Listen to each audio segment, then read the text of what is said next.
Hey everyone, let's talk Fu Xuan, and I want to talk about the value she may hold for your account depending on who you have and if she, theoretically at least, is worth pulling for. First and foremost, we know she's a quantum unit, so she can work well with Silverwolf, especially if you're wanting to create a mono quantum team, or at least increase the amount of quantum units you have to keep that quantum weakness there, whether you're using Sealer as your damage dealer or QQ. We also know she's going to be paired with your abundance character being Lynx. That means that you can use Locha. If you don't have him, you have options of Lynx and Natasha, or possibly a Bailu if you got her. But as a preservation unit, she's kind of in a difficult position because there are a couple types of preservation units and a couple types of damage mitigation that you may want to consider. First and foremost, we have the primary staple, that being Gepard. He is an individual who creates a big thick shield that essentially prevents you from taking damage, and this is integral to characters like Yanqing. Then subsequently, you have March 7th, who follows a much more similar path to Gepard, and the difference in these two is that March 7th only creates a singular shield, whereas Gepard creates a giant AoE team-wide shield, and the Trailblazer or Fire MC does something similar. However, the main reason you're using the Trailblazer is their taunts. Because their shield isn't exactly invincible or nearly as strong as March's or Gepard's, this is the primary reason you want to use them, because they're guaranteed to take that damage and reduce it for themselves, and this is where damage mitigation and reduction comes into play. I want people to consider that damage mitigation isn't nearly as good as damage reduction. If you as an individual don't have access to strong healers, or don't have access to someone who can keep you alive, or somebody who, theoretically at least, benefits from being on lower HP or taking damage, damage mitigation does not benefit you nearly as much as just stopping you from taking that damage at all, especially in most teams. Because ideally in a lot of teams you want your defensive or in some way healing unit, that could be a Gepard or Natasha, you want your damage dealer, and then you want your other two middle individuals to be your buffers or supports. You don't want to position these teams in a way to which a vast majority of your slots are taken up with survivability. In this Yanqing team, Yanqing is a DPS, Payload's a support to increase Yanqing's damage, and Silverwolf is there solely to add the weakness for ice. While she deals additional damage, especially because mine is E6, that still applies. That means that this entire team's survivability is dependent on Gepard, which is perfectly fine. The same thing goes for the Sealer team. You have Sealy here, you have Silverwolf for both damage and damage increase, Bronya here as the primary buffer, and Bailu as the healer. In most of my team categories, I have one survivability unit, and that means that most of my teams are focused on boosting the damage of either a main damage dealer or having a sub DPS like Silverwolf in this instance. Even Kafka teams, you want Kafka and as many Nihility characters as you can possibly add with a survivability unit, that being a Bailu, a Natasha, a Lynx in the future that is, or somebody like Locha. Same thing goes for Jing Yuan. And what I want a lot of individuals to consider is that if you're taking out your primary healer, in this case it is a Bailu, and you're replacing them with somebody else who just mitigates damage and provides a lesser amount of shielding, you're running into the problem to where your team will still end up naturally, at least on lower HP. Now, there are light cones that benefit you from this at this very moment, which is day one of my new life, which is March 7th, essentially signature light cone. This does reduce or increase all resistance types of your allies. It's not necessarily the same as healing them, but it decreases the amount of damage they're taking. Landau's Choice is benefiting your preservation units. It is a discount of Gepard's signature. But what I want to turn your attention to is traces and talents like Gepard's Self-Revive here, which can only trigger once per battle, or Bailu's Revive, which can only trigger once per battle, which is here. And the limitation is these once per battles, because for the vast majority of you, if you're considering a preservation or an abundance character, your focus should be on not only can they sustain you for long periods of time, but more specifically, how much can they help you out. For the vast majority of individuals, some of the primary use case scenarios you should be considering is stuff like Simulated Universe. Because this deer has that wide attack that is essentially a giant team-wide nuke, you need to focus on either can your defensive unit keep you alive, like Gepard, or does your healing unit have the ability to stop you from dying in that moment? Are they good as an emergency healer?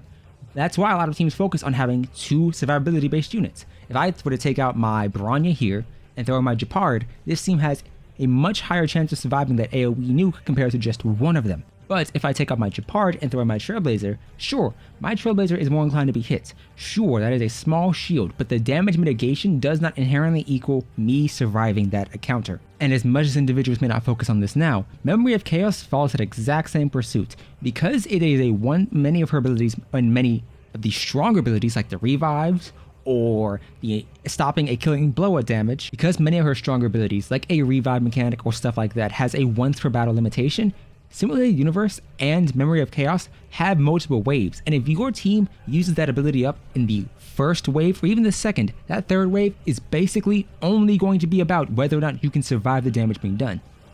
Mitigation is far worse than damage elimination, and the vast majority of people here, if you're choosing between defensive or offensive utility, you either want your defensive unit to have a great amount of utility, whether that's in terms of damage mitigation, whether that's in terms of production, healing, it doesn't matter, or you will just go full offense, because in most scenarios, if your opponent is dead, you don't have to worry about taking damage. This is why individuals like Locha are good.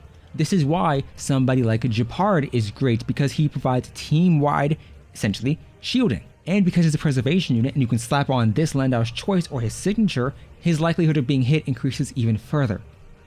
This is why Bailu is good, because her invigoration means that she auto heals when you take damage naturally, so she's solely focused on generating skill points, in the same vein as Locha. And what I want you to consider is, yes, I know a lot of individuals want to build out a mono quantum team with Sealy, with Silverwolf, and then Lynx and Fu Xuan. The problem is, with that team composition, it's gonna benefit Silverwolf, and sure, it might be fun to run, but if Fu Xuan isn't capable of entirely eliminating your damage to an extent to where she's equal to Japard, she is not going to be a good unit. And if she drains HP, or in some way, shape, or form loses HP, then she's going to need a healer. In which case, most of your teams, for damage-wise, would probably be better if you're going for a Sealy, a Silverwolf, and then a Tingyun, a Yukong, a Bronya in that last position, and then a Lynx in the place of your healer. Because yes, your shielding and preservation unit can be good, but if you still take damage and they still have a chance of dying anyway, it doesn't matter how strong they are in that moment, because you're using extra skill points or extra resources to keep them alive when they could otherwise be slotted in for just higher damage. So if you're considering her for a mono quantum team, her value raises up, but her competition in terms of preservation is quite steep in this singular unit. And if she acquires a healer, or is like Blade in that she does have the ability to essentially self-sustain, but is on low HP a lot, one hit or strong attacks can take her down. Blade doesn't have a mechanic that stops him from dying. That's why you pair him with either a Locha or a Bailu for emergency heals. So if she wants to take damage, or if she deals more damage because she's on lower HP, or if, hypothetically, she relies on mitigating your team's damage to, I don't know, have a reversal mechanic that isn't the same thing as just stopping you from dying, or having a mechanic in which you begin to heal below 50% HP, or having invigoration. I understand people are excited for the concept of a mono elemental team, but I do want individuals to take a step back and consider that the current offerings for healers for preservation units are pretty decent. Lynx will be on the banner. If you want her, you can grab her, but only do so if you also want Fu Xuan. She's a cute character. I will probably pull her anyway just to essentially get out a review on her.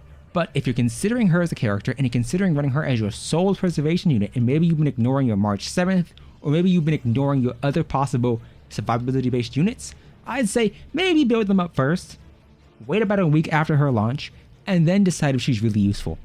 Your offerings right now previously were Blade, and now it is Kafka. If you want Kafka, go for her. If you're solely looking at making out or building a Fu Xuan for your defensive utility, consider Fire MC and determine if this individual can keep your teams alive. If this individual can, Fu Xuan may be great for you. If they can't though, I recommend you take a moment to consider, because it's kind of iffy. There are only two types of preservation units, that being your defensive shielders and your taunting shielders. If it is a full defensive option, she's great. If not, it may be a bit iffy. That's all I'm saying at the moment. Either way, her value shoots up for quantum individuals if you really want to run that team. I don't think it's all that much. I'm going to be honest. We can run a mono Electro team if you really want, a mono Lightning team with a Jing Yuan, a Kafka, a Ting Yun, a Bailu. It doesn't matter.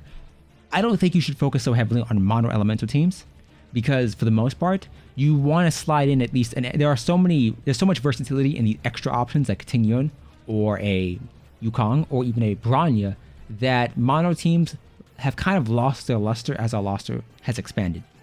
Either way, if you're going for her, good luck.